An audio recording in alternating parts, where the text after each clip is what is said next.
The treatment Job received is not unusual. While his mother's illness may or may not have been HIV/AIDS, rumors spread in his community. There's a problem with the people around here because if they find anybody who is sick and died, people just say that is HIV. That's the problem.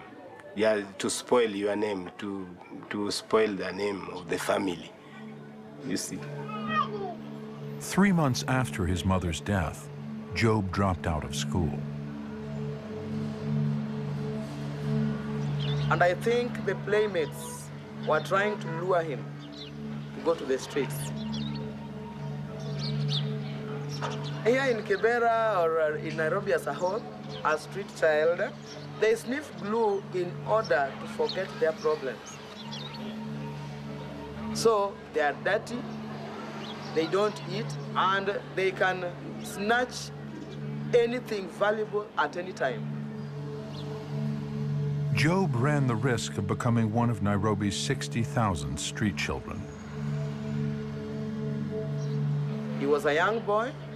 He could not accept the death of the mother because he really loved the mother. So we were wondering where he had gone to.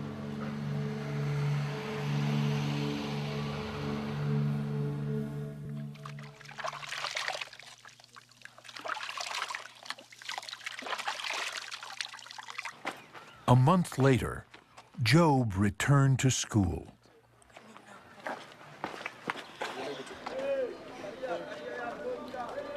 When we found him dirty, the head teacher gave some amount so that he could go and shave the hair first. And then we also gave him some uniforms which were donated by the children who had left school. He told me, "Teacher, I didn't know where I was heading to. But now that I've come back to school, I will not let you down again." So that is a boy we rescued again to come back to school. Often the first to arrive in the morning, Job has been back in school for 1 year and has just started 4th grade. Like children throughout the world, he's learning English, math, and social studies. His curriculum also covers the health crisis that has affected nearly every child in the school.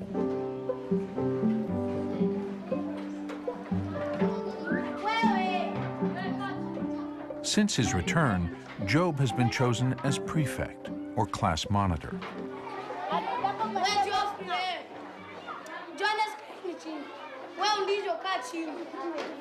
When I asked the other pupils to select a prefect for me, in fact, they gave me his name because they know he works. I like being chosen to be a prefect. I can help our teacher even if our teacher is not in school. Can somebody else tell me another province that we have in Kenya? Central Province. Very good. Is that clear? This year, there are 92 in Job's class, and he ranks 3rd among them. So far, he has made good on his promise. Job has not let his teachers down.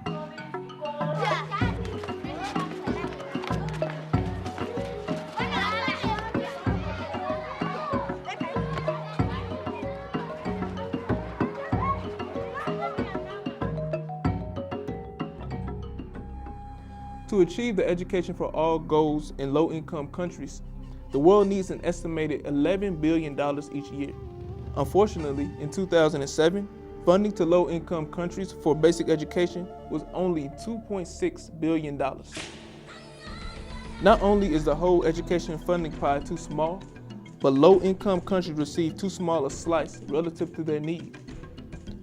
Although 80% of all out-of-school children reside in these countries, these low-income countries only receive half of the funding for basic education. In addition to that, nearly 1/3 of all education resources went to middle-income countries in the year 2007.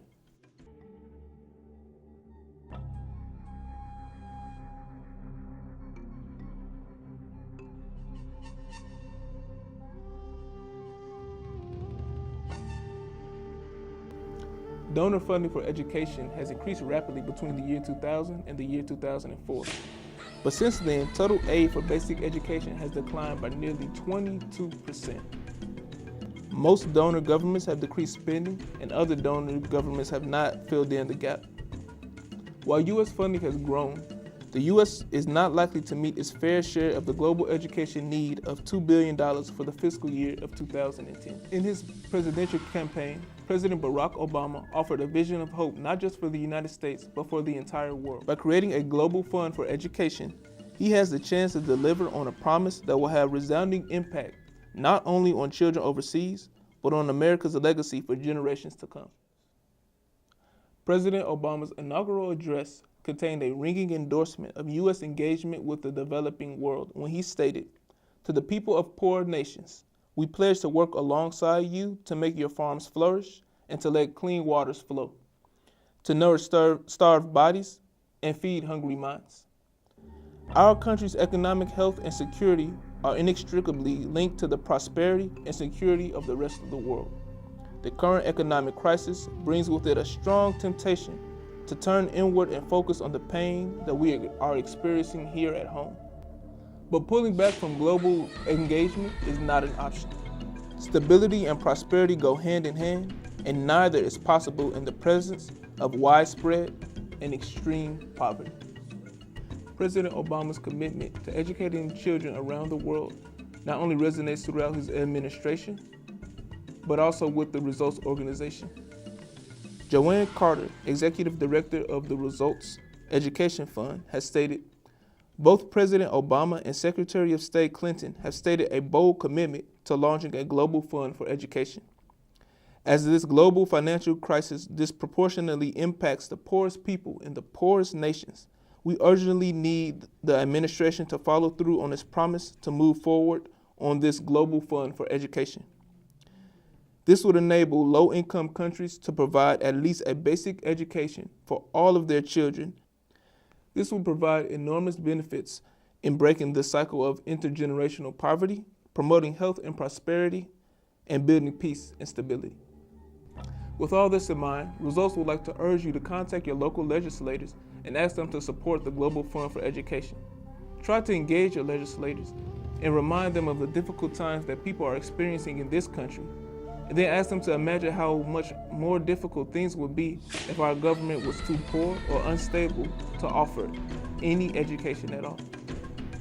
Remember, before the economic crisis, most families were living on $1 a day.